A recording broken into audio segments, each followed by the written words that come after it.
सार बचन राधा स्वामी वार्तिक भाग दूसरा। बचन 206।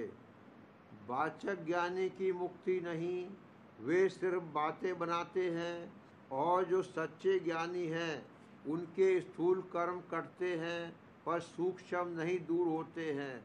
वह बगैर संतों के पद में पहुँचने के नहीं कट सकते हैं। और मालूम होवे कि इस युग में मुक्ति भी संतों के द्वारा हो सकती है, क्योंकि बगैर स्थूल और सूक्ष्म कर्म कटे हुए मुक्ति कैसे होगी, और कर्म काटने की युक्ति ज्ञानियों के पास नहीं है। वचन 207। गुरुमुख उसका नाम है जो सद्गुरु को मालिक कुल समझे और उनकी किसी करतूत पर तर्क न करे और अभाव न लावे। जैसे किसी के घर में मौत हो गई, या कोई दुख आकर पड़ा, या नुकसान हो गया, या गर्मी ज़्यादा हुई, या सर्दी ज़्यादा हुई, या बारिश ज़्यादा हुई, या बिल्कुल न हुई, या बीमारी, या मरी, या और कोई मुश्किल पड़ी, तो उस वक्त ऐसा न कहे कि ऐसा मुनासिब न था, या यह बेजा या बुरा हुआ, बल्कि यह समझना चाहिए कि जो हुआ सो मौत से हुआ, और ऐसा ही मुनासिब होगा, और इसी में मसलहत होगी। सो यह बात किसी पूरे गुरमुख से बन आवेगी, और किसी की ताकत नहीं है। वचन 208। राम सबके घट में व्यापक है, पर कोई उसको नहीं पहचानता, और उसके देखते जीव अवगुण करते हैं, और वह मने नहीं करता और 84 भुगवाता है। फिर ऐसे राम से क्या मतलब निकलेगा? जब सद्गुरु मिलें और उसका पता बतावें कि इस स्वरूप से राम तुम्हारे घट में व्यापक है, तब इस जीव को खबर पड़े और बुरे कामों और 84 से बचे। इस वास्ते खोज सद्गुरु का जरूर है, क्योंकि वह प्रकट राम है, और जो गुप्त राम है उसका खोज बिना सद्गुरु के नहीं हो सकता। और जो ऐसा नहीं करते उनको न राम मिलेगा न 84 छूटेगी, और दुर्लभ नरदेही मुफ्त बर्बाद होगी। और जो सद्गुरु का खोज सच्चा होकर करेगा तो वे जरूर ही मिलेंगे, क्योंकि सद्गुरु नित्य अवतार हैं और हमेशा संसार में मौजूद रहते हैं। वचन 209। अंतर में जो शब्द होता है उसका सुनना, यह शब्द भक्ति है, और जिस घट में शब्द प्रकट है उनसे प्रीत करना और सेवा करना, यह सद्गुरु सेवा है, और वही सद्गुरु हैं, और शब्द उनका निज स्वरूप है। उनके वचन का मानना और उस पर अमल करना, यह बाहरमुख भक्ति सद्गुरु की है, और अंतर में शब्द का सुनना अंतर्मुख भक्ति सद्गुरु की है। मगर पहली सीढ़ी यह है कि जिस स्वरूप से सद्गुरु उपदेश करते हैं उससे प्रीत होनी चाहिए, तब सद्गुरु के शब्द स्वरूप से प्रीत होगी। और जिसको देह स्वरूप सद्गुरु से प्रीत नहीं है, उसको शब्द स्वरूप में भी प्रीत नहीं होगी, और चाहे जितनी मेहनत करे उसको शब्द नहीं खुलेगा। और जिसको सद्गुरु के देह स्वरूप से प्रीत है पर शब्द में ऐसी प्रीत नहीं है, उसका उद्धार सद्गुरु अपनी दया से करेंगे। पर जिनको सद्गुरु से प्रीत है उनको शब्द में भी प्रीत जरूर होगी। पहले प्रीत और भक्ति सद्गुरु के देह स्वरूप की होनी चाहिए, बगैर इसके काम नहीं बनेगा। वचन 210।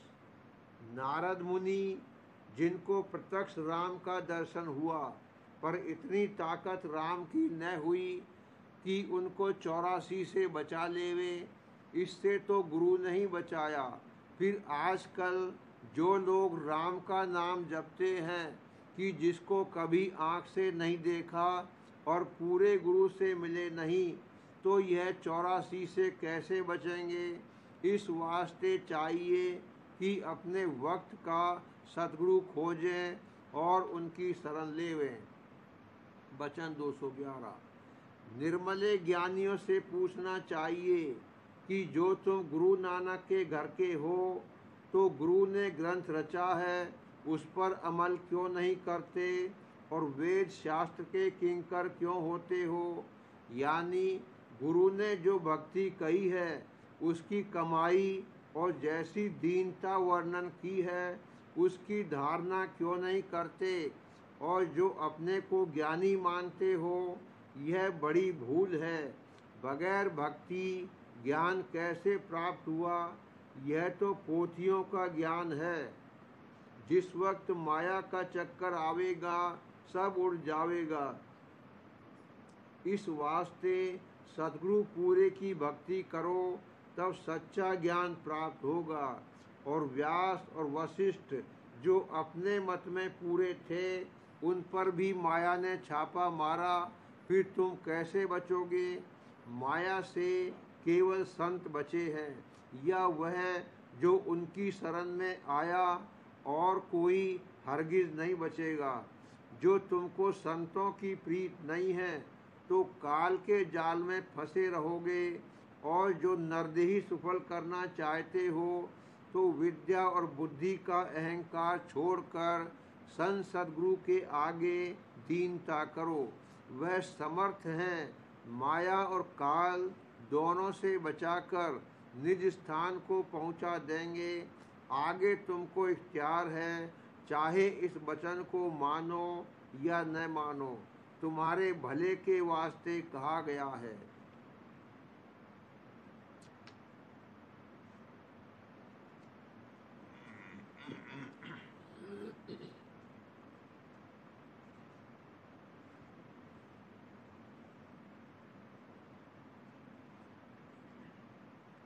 प्रेमपत राधा स्वामी, दूसरा भाग, सिलसिला वचन 15, राधा स्वामी मत संदेश 18।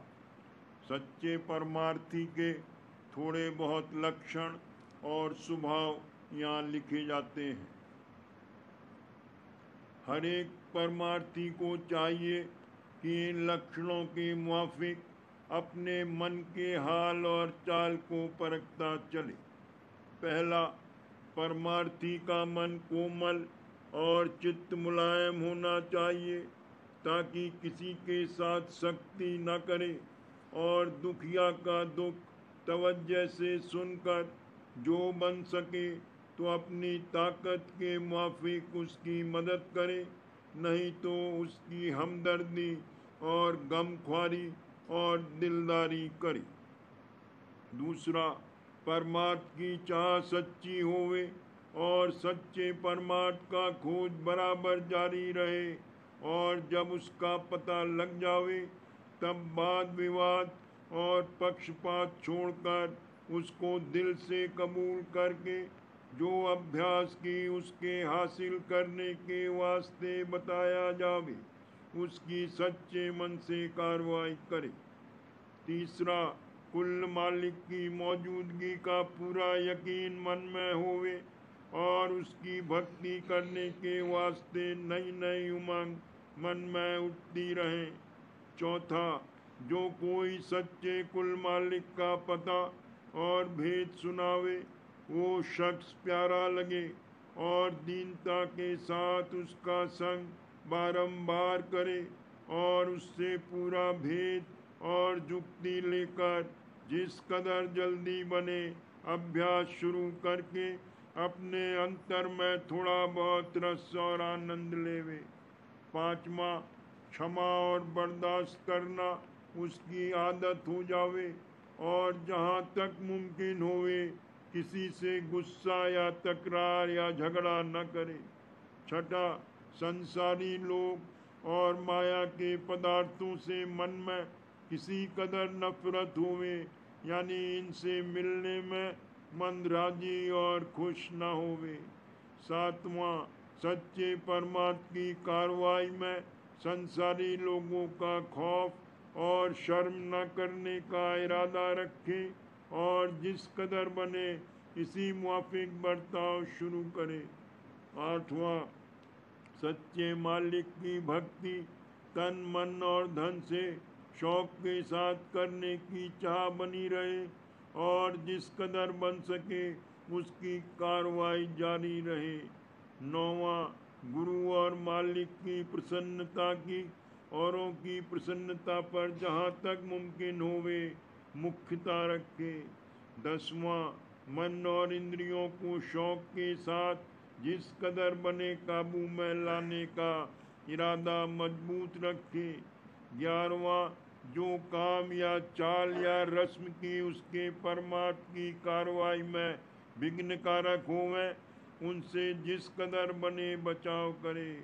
12वां, निंदक लोगों के वचन सुनकर विचार के साथ कार्रवाई करे और गौर करके समझे और विचारे कि उनकी निंदा किस कदर गलत और किस कदर सही है और जो सही है उसमें क्या नुकसान है या ये कि परमार्थी फ़ायदा उसमें किस कदर है और जो अपनी समझ में कोई बात बखूबी ना आवे तो प्रेमी सत्संगी से उसका हाल अलहदगी में दरियाफ्त करके अपना इत्मीनान और तसल्ली करे।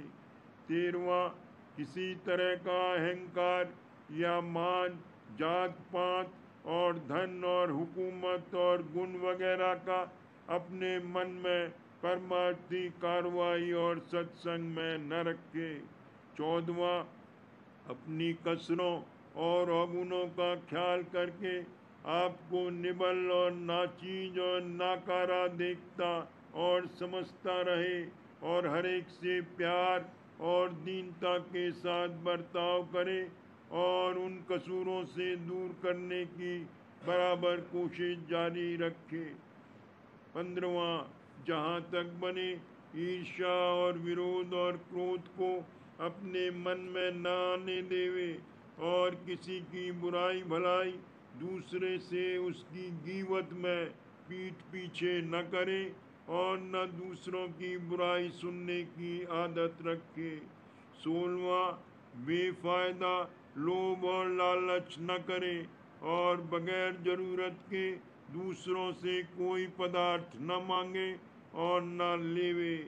17वां, अपनी मान बढ़ाई के वास्ते कोई काम दिखावे का न करे। परमार्थ में ऐसी करतूत निष्फल समझी जाती है। जो काम या सेवा करे वो गुरु और मालिक की प्रसन्नता के वास्ते निरहंकार और चित्त में दीनता रख कर करे।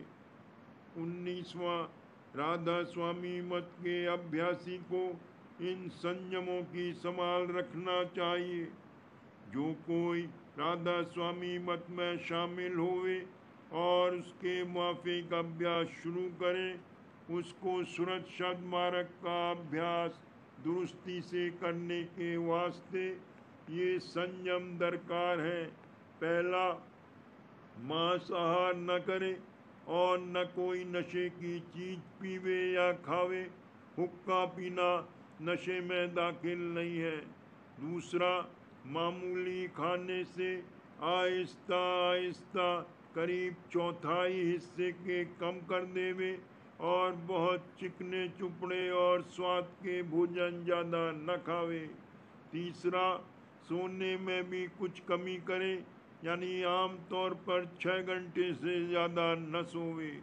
चौथा, संसारी लोगों से ज़रूरत के मुआफिक मेल और बर्ताव करे, उनसे ज़्यादा मेल न रखे और बगैर ज़रूरत के किसी के संसारी मामले में दखल न देवे। पांचवा, संसारी पदार्थ और इंद्रियों के भोगों की चाह फिजूल न उठावे और न उनके वास्ते की जो भोग और पदार्थ मुयस्सर आवे उनमें भी जिस कदर मुनासिब होवे एहतियात के साथ बर्ताव करे। छठा, वक्त अभ्यास के बेफायदा ख्याल दुनिया और उसके पदार्थों और भोगों के न उठावे, और जो पुरानी आदत के मुआफिक ऐसी गुनावन मन में पैदा होवे तो उसको जिस कदर जल्दी बने दूर हटावे, नहीं तो अभ्यास में रस नहीं मिलेगा। सातवां, सतपुरुष राधा स्वामी दयाल और गुरु का किसी कदर खौफ दिल में रखे और उनकी प्रसन्नता में अपनी बेहतरी समझे और नाराज़ी में नुकसान परमार्थ और स्वार्थ का, और उनके चरणों में दिन दिन प्रीत और प्रतीत बढ़ाता रहे। आठवां, जहाँ तक मुमकिन होवे किसी जीव से विरोध और ईर्ष्या दिल में न रखे। नौवां, पुण्य कर्म मुआफिक दफ़ा 85 से 89 तक के जिस कदर बन सके करे, और पाप कर्म से जहाँ तक बने बसता रहे। 10वां, राधा स्वामी दयाल की दया का हरदम भरोसा मन में रखकर अपना अभ्यास नेम से हर रोज 2 बार या ज़्यादा करता रहे, और पोथियों का भी थोड़ा पाठ किया करे कि उससे अभ्यास और मन और इंद्रियों की दुरुस्ती में मदद मिलेगी। 11वां, सत्संग में शामिल होने का हमेशा शौक रखे, और जब मौत से मौका मिले तब चेत कर होशियारी से वचन सुने और उनका मनन करके अपने लायक के वचन छांट कर उनके मुआफिक कार्रवाई और बर्ताव शुरू करे। 12वां, अपने मन और इंद्रियों की चाल को निरखता चले, यानी मन की चौकीदारी करे कि नाकिस और पाप कर्मों और ख्यालों में न जावे, और जहाँ तक बने मन और माया के हाथ से धोखा न खावे। 13वां, सच्चे परमार्थी यानी प्रेमी जन से मोहब्बत करे, और जब वे मिल जावे तो शौक के साथ उनका संग और खातिरदारी, और जो मौका होवे तो मेहमानदारी करे। 14वां, अपने वक्त का ख्याल रखे कि जहाँ तक मुमकिन होवे फिजूल और बेफायदा कामों और बातों में मुफ्त खर्च न करे। 15वां, जबकि कुल मालिक राधा स्वामी दयाल को सर्वसमर्थ और सर्वज्ञ समझा, तो जो कुछ की स्वार्थ और परमार्थ के मामले में पेश आवे उसको उनकी मौत समझना चाहिए, और चाहे वो मन के माफिक होवे या नहीं, उस मौज के साथ मुआफ़क़त करना चाहिए, यानी तकलीफ को धीरज के साथ बर्दाश्त करना चाहिए, और तरक्की यानी सुख में परमार्थ से गाफिल होना नहीं चाहिए।